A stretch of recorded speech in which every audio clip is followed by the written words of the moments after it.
Exercice 9. On vous demande dans un premier temps de montrer que la famille composée des vecteurs V1, V2 et V3 est libre, est une base, et du coup ensuite de déterminer les coordonnées du vecteur W qui est là, dans la base V1, V2, V3. D'abord, pour montrer que c'est une base, comme j'ai 3 vecteurs dans R3 dont je sais que les dimensions 3, pour montrer que c'est une base, il suffit de montrer que cette famille soit libre, soit génératrice. Ici, le plus simple, c'est de montrer que c'est libre, parce que pour montrer qu'une famille de R3 composée de 3 vecteurs est libre, il suffit de calculer son déterminant et de voir qu'il est différent de 0. On va commencer par faire ça. Calculons le déterminant de cette famille. Donc 0, 1, 1, 1, 0, 1, 1, 1, 0. Alors c'est parti, on va calculer le déterminant. Pour ça, alors, ce qu'on peut faire directement d'abord simplifier.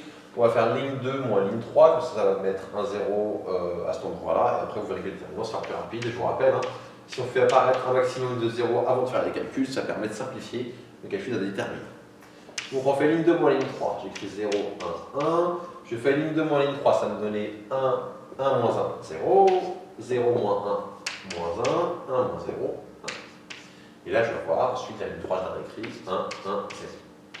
Je vais faire un développement par rapport du coup à cette colonne, donc ça va donner plus, moins, plus, plus 1. Je vais avoir 1 fois, et quand je vais rejeter ça, il me reste un déterminant 1, 1, moins 1 et 1. Du coup mon déterminant il vaut 1 fois 1, ça fait 1, moins 1 fois moins 1, ça va donner 1, moins et moins plus 1, donc 2. Comme 2 est différent de 0, je peux dire que donc, la famille V1, V2, V3 est libre dans R3. Donc la famille V1, V2, V3, elle est libre dans R3.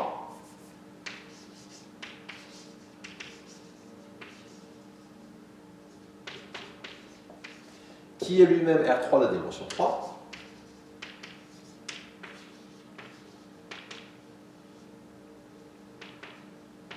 Donc c'est une base.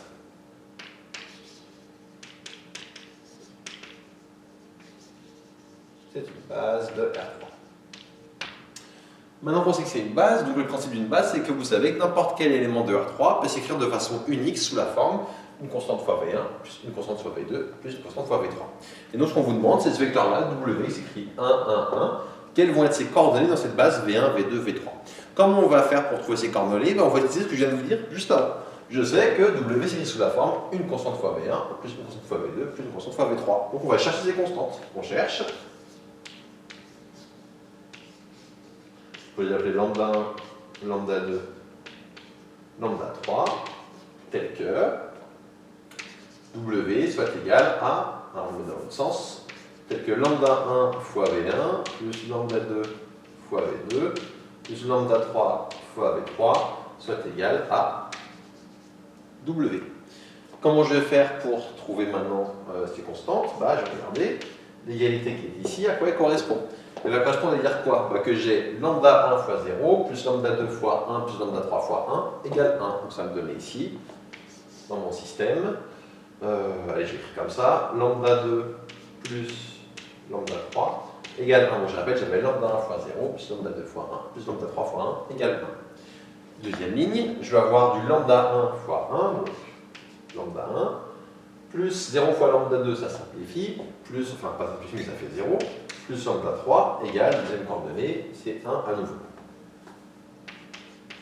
Et enfin, ça va me donner maintenant, pour la dernière ligne, je vais avoir du lambda 1 fois 1, donc lambda 1, plus lambda 2 fois 1, donc plus lambda 2, plus 0 fois lambda 3, donc il y a un ce terme-là, égale, la troisième coordonnée, c'est-à-dire qu'il y a un qui est ici.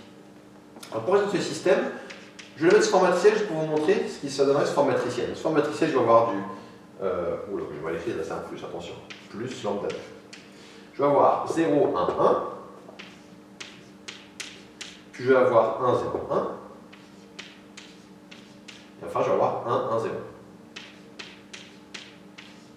Et à droite, j'ai 1, 1, 1. Si vous observez bien, ça revient à faire quoi? Ça revient à écrire les 3 vecteurs de ma base en colonne, puis mettre à droite, dans ma forme matricielle, le vecteur W dont on cherche les coordonnées. Alors maintenant, on va résoudre, on va essayer de faire comme d'habitude un petit pivot de Gauss. Alors, je vais faire, on va faire plusieurs étapes. Premièrement, on va échanger ligne 1 et ligne 2 pour avoir un 1 en haut à gauche. Allez, on va faire tranquillement. J'échange ligne 1 et ligne 2. Ça va me donner du 1, 0, 1. 1, ça va me donner du 0, 1, 1, 1, et ça va me donner du 1, 1, 0. Maintenant que j'ai mon 1 en haut à gauche, je vais mettre des 0 partout en dessous. Donc là, j'ai déjà un 0, je suis bon. Là, je vais faire ligne 3, moins ligne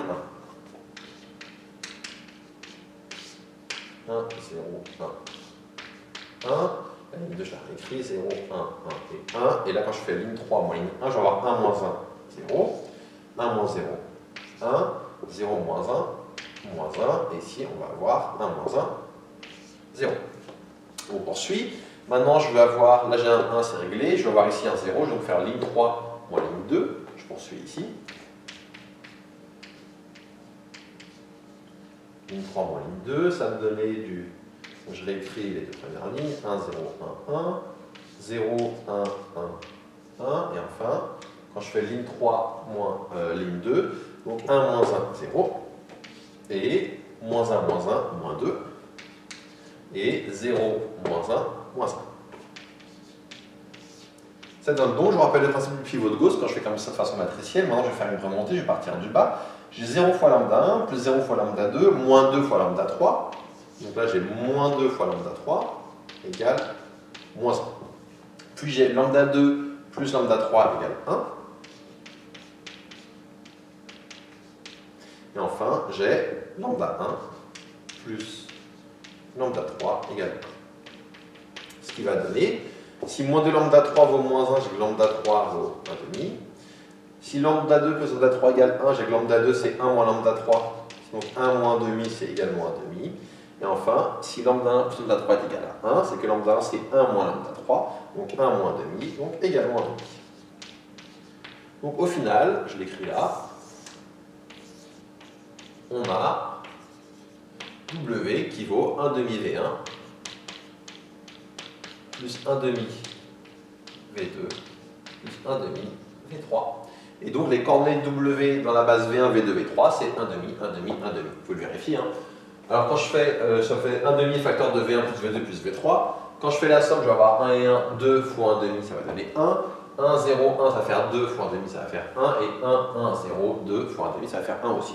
Si vous trouvez directement ces coordonnées, si vous trouvez directement 1,5 parce que c'est facile, vous pouvez, et vous êtes sûr qu'il n'y aura pas d'autre solution, parce que comme la famille est une base, les coordonnées qu'on trouve, ils sont forcément uniques. Ok? Donc voilà comment on fait pour trouver, une fois qu'on a une base, les coordonnées d'un vecteur dans cette base. Question 2 et 3, pour essayer de prendre un peu de recul et d'essayer de mieux comprendre ce que c'est ces choses de famille libre, famille génératrice, et de base justement. On va à la question 2, une famille qui soit libre, mais qui ne soit pas génératrice. Qu'est-ce qu'on vient de voir à la question 1? Ce que j'ai expliqué à un moment, c'est que si comme je suis en dimension 3, si j'ai 3 vecteurs libres, c'est automatiquement une base. Et donc si c'est une base, c'est automatiquement générateur. Donc déjà, ce qui est sûr, c'est pour avoir une famille qui n'est pas génératrice, il me faut, comme je suis dans R3, moins de 3 vecteurs. Donc j'en prenne 1 ou 2. Par exemple, prenons 2 vecteurs qui sont, je sais qu'ils sont libres, je peux prendre V1 et V2. Donc exemple, ça va être la famille V1, V2. V1, V2, c'est bien libre, j'ai 2 vecteurs non collinaires. Je sais que ce n'est pas générateur parce qu'il m'en manque pour être une base. Il m'en faudrait 3 pour être une base, donc pour être générateur. Donc ça, c'est un exemple. Un autre exemple, ça aurait été par exemple juste V1. V1 aussi, c'est une famille qui est libre, mais pas génératrice. J'aurais aussi pu prendre, tiens, V2, V3 par exemple. Ou V1, V3, ou V2 seul, ou V3 seul, ou W. Ça marchait. Maintenant, une famille soit génératrice, mais pas libre. Alors une famille génératrice, mais pas libre, pareil, là, vous faites ce qu'on vous dit. Enfin, là, je l'ai moins dit, mais je vais vous redire maintenant. Quand on vous dit que une base, une famille qui est libre et génératrice, ça signifie que pour réussir à engendrer tout le monde, il nous faut minimum le nombre d'éléments dans la base, c'est-à-dire dans trois vecteurs. Donc une famille génératrice qui sera composée de 3 vecteurs, automatiquement elle se formera une base, donc elle sera également libre. Donc si je veux une famille génératrice qui ne soit pas libre, il faut que j'ai plus de 3 vecteurs, c'est-à-dire au moins 4. Bon, 4, 5, 6, mais 4 ça va suffire. Comment trouver une famille génératrice mais pas libre? Il faut que je trouve 4 vecteurs. Il faut que dans ces 4 vecteurs, en enlevant 1, il faut que j'ai une base. Bah, du coup, je vais faire. Hein. Je pars de ma base de départ, enfin, de base de départ, c'est ce que j'ai considéré là, donc V1, V2, V3, et je vais y ajouter un 4e vecteur, par exemple W, que j'ai ici, que j'ai sous la main. Donc je sais que c'est écrit sous la forme 1,5 V1 plus 1,5 V2 plus 1,5 V3. Donc ça, c'est bien une famille qui est génératrice, parce que je sais que si je prends que ces 3-là, c'est libre, et donc c'est une base, et donc avec ces 3-là, je peux construire tout le monde. Quand je rajoute W, le problème c'est que du coup ça perd le côté libre parce que j'ai un vecteur en trop. Mais il est possible, d'ailleurs je pense que le cas ici, bon je vous le dis, on pourrait y tester, Si je prends juste, oui ça devrait marcher, si je prends aussi V2, V3W par exemple, ça serait également une base. Autrement dit, là ce qui va se passer avec ces 4 cordes, ces 4 vecteurs, c'est que si je prends un vecteur quelconque dans R3, je vais pouvoir l'exprimer de plusieurs façons à partir de V1, V2, V3, W, parce que comme j'en ai un en plus, je n'ai pas une base. D'accord, c'est ça la différence. Dans un autre exemple par exemple, ça se répète un peu. En prenant les vecteurs de la base canonique, je peux prendre aussi E1, E2, E3, je sais que ça forme une base, et je peux prendre n'importe quel autre vecteur, par exemple V1. Ça aussi, je sais que c'est libre, pardon, je sais que c'est générateur, mais que ça n'est pas libre. Donc voilà qui termine ici cet exercice-là.